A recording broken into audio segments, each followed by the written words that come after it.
video with the recording of a couple of additional theorems. One of them, again, is a Euler theorem for identifying a Euler path and Euler circuit. We are going to finalize section 7.2, transition into 7.3 with the adjacencies and the isomorphism, and then we'll conclude with one example that allows us to generate the shortest possible path that is based on a well-known algorithm that is named after a Dutch computer scientist. His first name Edsger, and then the last name Dijkstra. We refer to the algorithm as the Dijkstra algorithm. So let me go ahead and share the screen. As I'm sharing the screen, I'm gonna transition into section 7.2, part number 2. And that transition starts with the second theorem that allows us to identify a Euler path or a Euler circuit. A connected graph G has a Euler path, but not a Euler circuit if and only if exactly two vertices have an odd degree. So if we are going to be able, among all the vertices that are given, to identify two of them that has an odd degree, then there is no Euler circuit, but there is a Euler path. And then the theorem guarantees that there is a Euler path. We are going to be able to identify. As always, we are not relying on the proofs of the theorem. We are simply using the conclusions of the theorem and then applying them into different examples.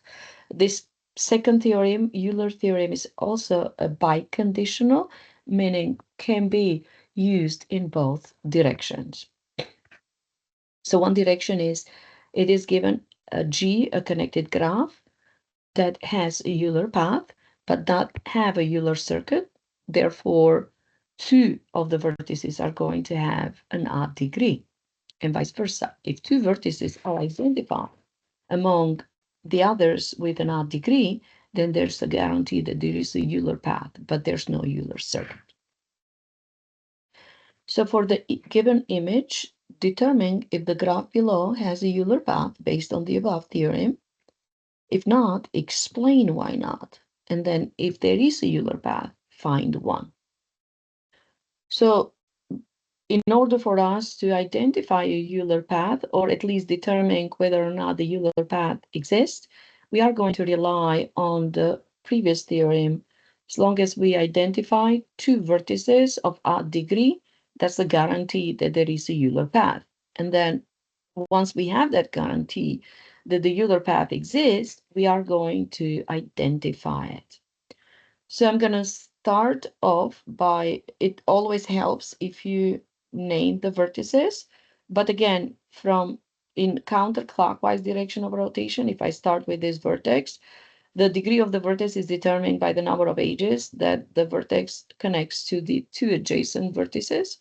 So this vertex right there that I'm placing the mouse on top of it has a degree 2, 2 edges. This one has a degree 3. This is a left edge, a right one, and then the one down. This one is of 2 degrees, of degree 2, 2 edges, one down, one to the left. This is of 3, one to the left, one down, one up. This one is degree 2, one edge is up, the other one to the left. Again, a degree 2, one to the right, one up. This one that looks like in the middle has a degree 4.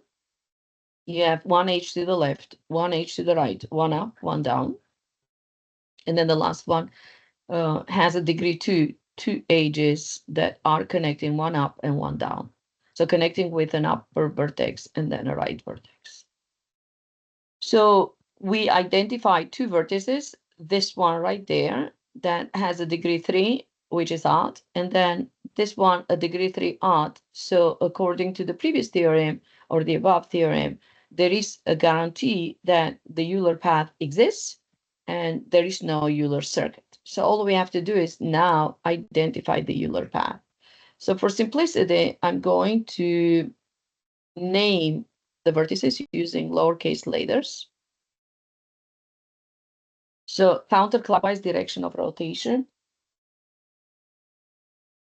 I name this a vertex A, a vertex B, a vertex C. These are the top three. And then I go down again. Vertex D, E, F, down again, G and H. So to name the Euler path, I'm going to start with vertex F, which is of odd degree. The arrow signs are showing you the path. And then I'm going to transition from F to H, from H to G. Let me move this up a little bit so I can see the vertex G. So from H to G, from G to E, from E to D.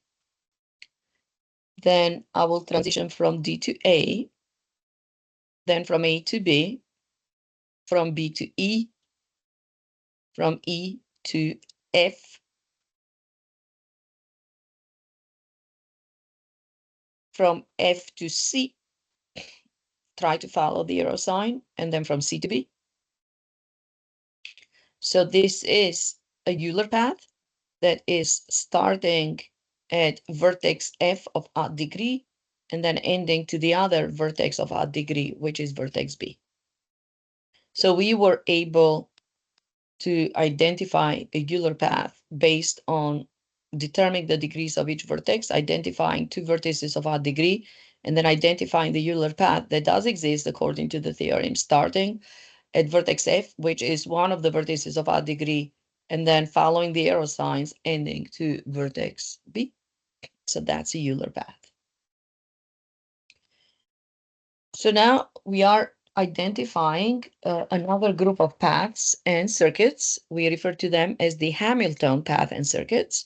So what is special about them? Let's start defining what is an Hamilton path and what is an Hamilton circuit.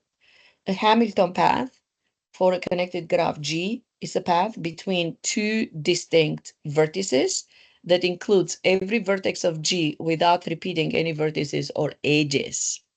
So in other words, remember when we did the Euler paths, you cannot repeat the edges, but you can repeat the vertices.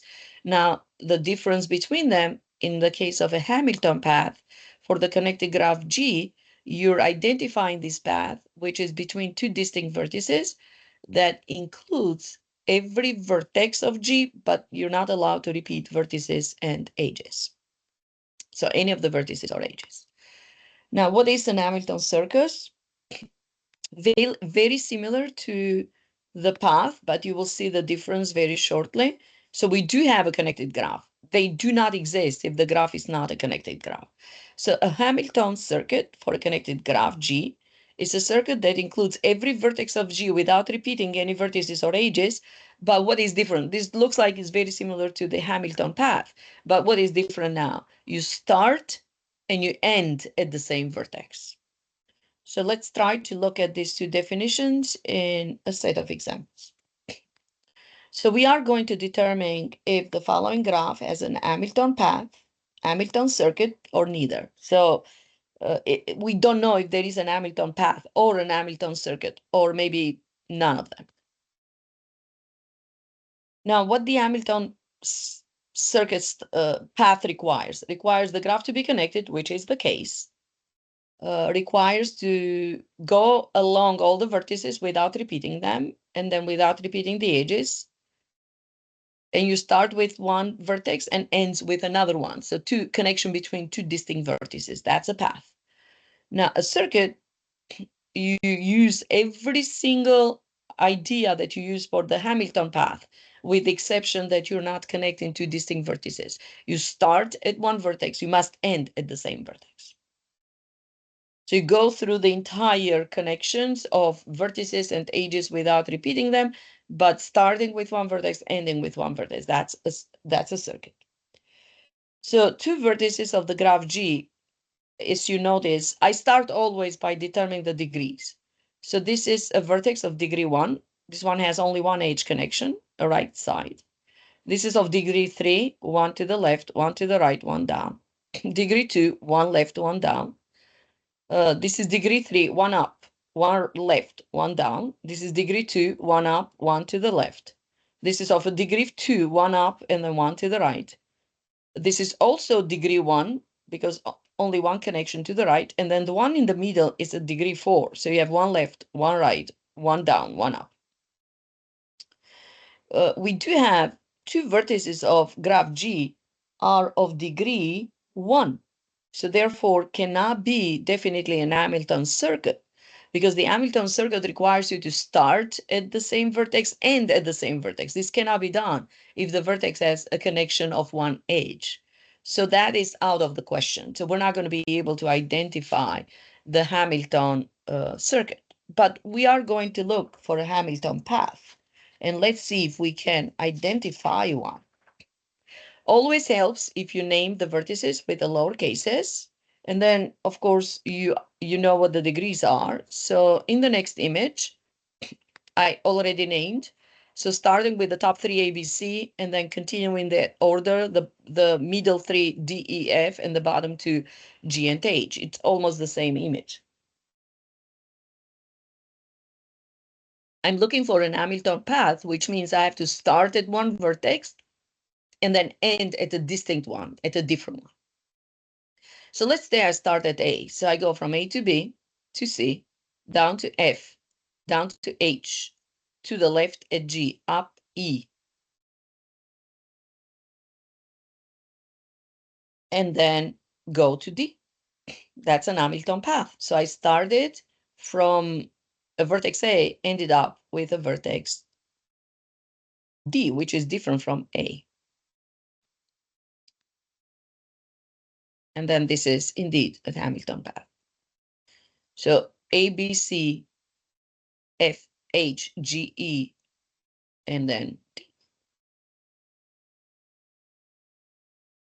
Now, the next theorem that I'm about to introduce is also in the group of the Hamilton circuits and paths. This is more like defined for the Hamilton circuits. It's giving us a condition that allows us to, or it's going to guarantee the existence of the Hamilton circuit.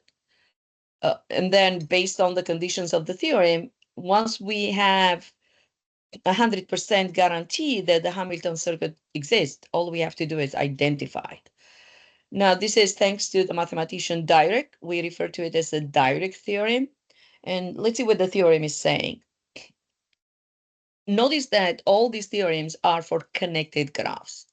So connectivity, it's a major conditions for the Euler's theorem, Hamilton, for the Euler's path and circuits, Hamilton path and circuits, and then all these theorems that are going along with them, including the Dirac's theorem. So we know that G is a connected graph. This has to be part of the theorem. So if G is a connected graph, and then the number of vertices is at least 3, so 3 or higher, which means n is greater than or equal to 3. And every vertex V has a degree of at least n over 2. So you know the number of vertices, you divide it by 2, the degree is going to be, we know the degree is an integer. So an integer that is at least n over 2 or higher, which means either equals to n over 2 if, the reason why I'm explaining this, if n, the number of vertices is odd, when you divide by 2, you get a decimal. So you're going to start with the first integer that is bigger than that particular number. Then G has a guarantee that has an Hamilton circuit. So if this is satisfied, we know that the Hamilton circuit exists. All we have to do is find it. So we're going to try this Dirac's theorem for the next example. Determine the graph below has an Hamilton path, Hamilton circuit, or neither. If neither, you are going to explain why not. And then if the answer is a circuit, you need to find one. And here's the graph. It's more like a little bit complicated graph. Vertices are A, B, C, D, E, F, G, H, I. Now, if I start counting, I have 1, 2, 3, 4, 5, 6, 7, 8, 9. So that's a number of vertices. N is equals to 9. If I divide this number by 2, then that's going to be 4.5. If I go back to the theorem for all of you to revisit this, so we have this G connected graph, which obviously you see that is connected. The number of vertices is 9, n is equals to 9, which is obviously bigger than 3. So this condition is satisfied. Now let's look at the degree of each vertex. So we are going to make sure that the degree of each vertex, it's going to be bigger than 4.5. We know that the degrees are integers. So 9 vertices divided by 2 is a decimal. So when I say 9 divided by 2 is 4.5. So when I say the degree is going to be at least 5, then there's a guarantee 100% that there is a Hamilton circuit. All we have to do is identify. So now I have to check the degrees of this wonderful graph. Do I have them degrees that are going to be at least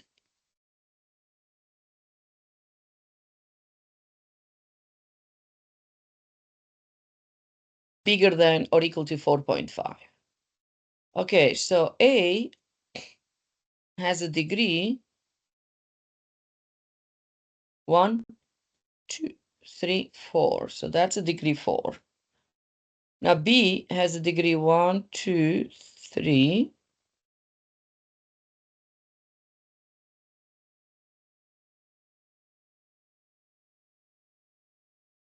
D has a degree 1, 2, 3.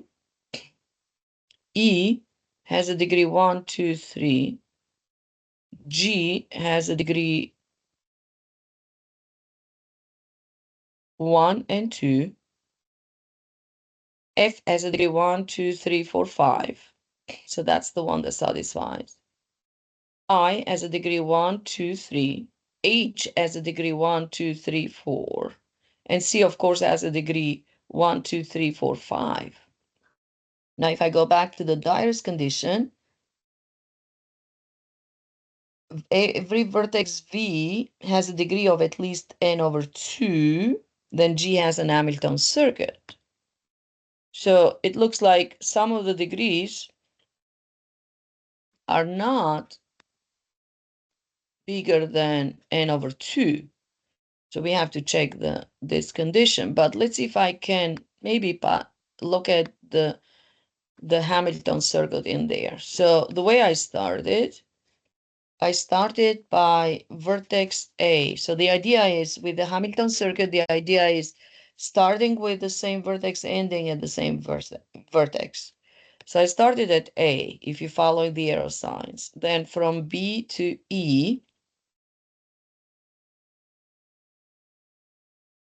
then from E to G, from G to F, from F to I, from I to H, from H to C, from C to D, from D to A. So that's an Hamilton circuit. So I was able to identify an Hamilton circuit that starts at A, ends at A. But what I have to check to make sure that that particular specific condition is correctly satisfied, let's go back to the notes of 7.2. Maybe there's a typo with the Derrick's theorem. So for a second, I'm going to stop sharing, and then I will share again once I get the condition. Maybe there's a typo in there. We are referring to unit section 7.2. Just bear with me once I get to that particular section. Make sure that that particular typo, if it is in there, definitely must be corrected. So let's hope the Dyrick's theorem is correct. So I'm going to get to the Dyrick's theorem and then share that part with everyone so you can see it. And then, as I said, making sure that that theorem is stated correctly. It shows that I stated the theorem correctly. So what I'm trying to identify in this case is if the unit lesson has a typo.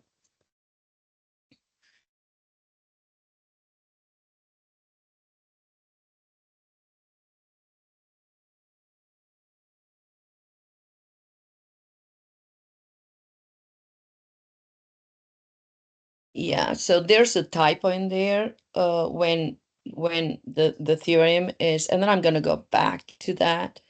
Where the typo is, it's not that the degree is at least. So we do have a minimum degree of at least half of the number of vertices, then the Hamilton circuit does exist. So it is missing some piece in there, which I think confused me for a moment. But now what I can do is I'm going to go back and then share the screen again.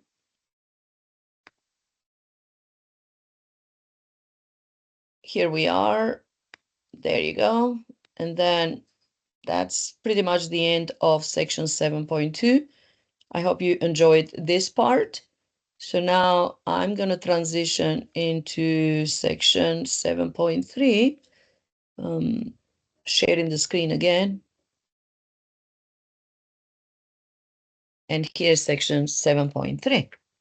Now, 7.3 is about adjacency and the tables and then the matrices that we generate using the adjacencies. What we do and how we identify the adjacencies, what we do to create the tables and the matrices. So I'm going to go over this, but I feel like sharing with you that definition about adjacent is extremely important. So what is exactly, I remember as part of section 7.1 or maybe the first part of 7.2, I explained the meaning of adjacent, but let me revisit that important definition. So everyone is aware of, anytime I use the word adjacent, you understand exactly what I'm referring to. I remember showing either at the end of 7.1 or beginning of 7.2 in the previous recording, a case where the two vertices are adjacent and the case where they're not. So if two vertices are connected directly by an edge, that means they're adjacent. If they're not adjacent. So I can give you an example of this. A and C are adjacent because they are connected together by a direct edge, which is not the case with A and B because A and B are not directly connected by an edge. They're connected, but they're connected through the vertex D. So that's the idea of adjacent, and I hope you understand this. Now, understanding the adjacency, now you will learn how to create a list for the graph and then a matrix. And then for the matrix, I'm going to use if the adjacency exists, which means if there is a direct edge between the two vertices, we're going to call it 1. If there is not a direct edge connecting two vertices, we're going to call it a 0. And this is how the matrix it will be created. So create an adjacency list for the graph below. Now the vertices are A, B, C, D. It always helps if you name the vertices or list them in order, alphabetical order. I mean, it's not that you cannot do it the other way around in any other order, but alphabetically, it's always better. And this is what I recommend you to do all the time. So I'm going to list them in alphabetical order, A, B, C, D. Now, what are the adjacencies of vertex A? Vertex A has a direct connection with C. So the first adjacent vertex is C. And then a direct edge connection with D. So the second adjacent vertex is D. Wonderful. Now vertex B has only one adjacency. Why? Because vertex B has only one direct edge connection with vertex D. Vertex C has a direct edge connection with A and then direct edge connection with D. So A and D are its adjacencies. And then D, it has 3 adjacencies because it has a direct connection with an edge with A, B, and C. So the adjacencies of D are A, B, C. this particular design is known as the list of adjacency table for this particular graph. Now, let's try to transition this into a matrix table. In order to check and then see whether or not the matrix table is correct, we are going to use the degrees of each vertex. Because as you notice, the degree, it's always determining the adjacency. So if vertex A has a degree 2, that means there are 2 adjacencies for A. If vertex B has a degree 1, that means there's only 1 adjacency for vertex B. C has a degree 2, so there are 2 adjacencies, and D has a degree 3. There are 3 adjacencies. So A, degree of A is 2, B, degree of B is 1. So 2 means 2 adjacencies, 1 means 1 adjacency, 2 adjacencies for C, 3 for D. Create an adjacency matrix now for the graph below. So if the adjacency exists, we call it 1, otherwise it's 0. Existing means there's a direct edge connecting that vertex into another one. Same graph. So this is what I just explained. To create the matrix, use 1 in a row and column that connects the vertices they represent, and 0 in all of the other entries. So let's start with ABCD vertically and then ABCD horizontally. So do I have an adjacency of A to A? That should be in a loop, starting at A, ending at A. That's not the case, so we write 0. Do I have one from A to B? There's no direct connection with an edge from A to B, so that's another 0. But there is a direct from A to C because C is an adjacency of A, and there is a direct from A to D because D is the other adjacency of A. So we write 1 and 1. Now let's look at B. B does not have a direct connection with A, does not have a direct connection with B, which is itself. There's no loop with C, but there is one with D. So the presence of number 1 in the second row shows that the vertex B has only 1 adjacency. The presence of 2 1s in the first row shows that the vertex A has a degree 2 and has 2 adjacencies. Now C is connected directly with A, so that's 1. No connection to B, that's 0. No connection to itself. There's no loop starting at C, ending at C. This is not a pseudograph. And then there is a connection with D. So 2 adjacencies, 2 1s present in this row. And now D has a connection with A, 1, with B, 1, with C, 1. You see these edges directly connecting D to A, D to B, D to C. A, B, C are indeed the adjacencies of vertex D. And there's only 1 0 at the end because D does not have a loop that starts at D and ends at D. This design is known as the matrix of the adjacencies of the above graph.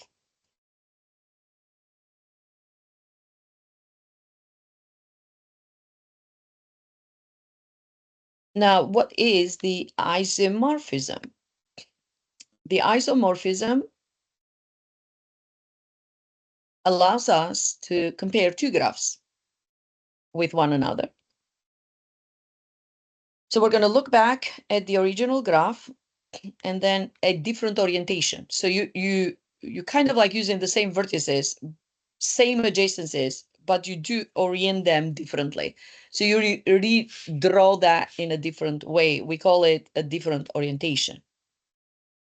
And then you start comparing, thinking, are they the same graph? So we call them G1 and then G2. So in order to compare them, and then I will define the 3 conditions that allows you to prove that the isomorphism between the 2 graphs is present or not. But let's look at the example first. In order to, after you reorient them, the same graph in a different way, then you start building the table of the adjacencies. So first graph is G1. We already have this table. We know that A has adjacency C and D, B adjacency D, C, A and D, and then D, A, B, C. This is G1, it's well known. Now, a brand new orientation of the same graph. So you notice that the same vertices, adjacencies are not changing. B is still connected with D only, but a kind of like totally different orientation. We call it G2. Let's look at the table of the adjacencies. So vertex A, it still has C and D. Vertex B has only D. This is the only edge from B to D. Vertex C is connected with A and D, and then vertex D with B, A, and C. So they share the same table of the adjacencies. Therefore, they have the same connections. So these two graphs are known as typical graphs that we refer to as isomorphic. Now, the word isomorphic, it's important to explain this to you, is created by the roots of two different words, iso, which means the same, and then morph, meaning shape. So these are two graphs of the same shape. But we do have a clear definition that allows us to determine whether or not the graphs are isomorphic. And what the definition is including, this is again a biconditional scenario. Graphs G1 and G2 are isomorphic if and only if all of the following conditions are met or satisfied. Both graphs G1, G2 have the same number of vertices and the same number of edges. So V is going to be the same, and then E's are going to be the same for both graphs. If I call them V1 and then E1, so V1 and V2, E1 and E2. So V1 is the number of vertices of graph G1, and V2 is the number of vertices of graph G2, then V1 and V2 are equally the same. E1 is the number of edges of graph 1, and then E2 is the number of edges of graph 2. E1 and E2 are equally the same. So this must be satisfied. Second condition. Both G1 and G2 have the same degree sequence. So we're going to look at the degree sequence once we look at the example. And then every vertex in G1 corresponds to a vertex in G2, such that both adjacency lists or matrices are equally the same, which kind of like we tested out in the previous example, but now we're going to try to do it in the next group of examples. And then I have two examples that are going to allow us to understand the three conditions.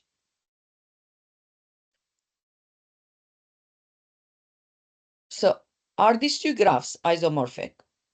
And then explain the reason why. So we have graph A, B, C, D, and then graph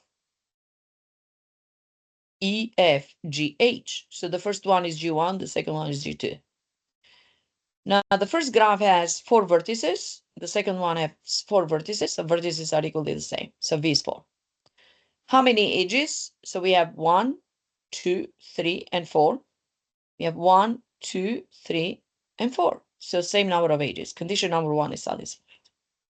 Now, do they have the same degree for each vertices? So this is the degree sequence. Degree of A, vertex A, is 2. Degree of A is 2. Degree of B is 2. Degree of C is 2. Degree of D is 2.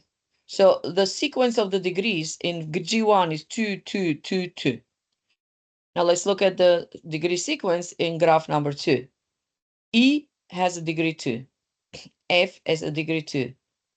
But G has a degree 3 and H has a degree 1. So the degree sequence for the second graph is going to be 2, 2, 3, 1. So if I compare them, the sequence of the degrees of the first graph is 2, 2, 2, 2. Second graph is 2, 2, 2, 2, 2, 3, 1. So the sequences are not the same. Second condition is not satisfied. Therefore, the graphs G1 and G2 are not isomorphic. And then this is where I'm going to stop this video, the remaining of section 7.3, and then section 0.4, which is the Dijkstra algorithm, will be explained in the third video recording. So I'm going to stop sharing, stop the recording.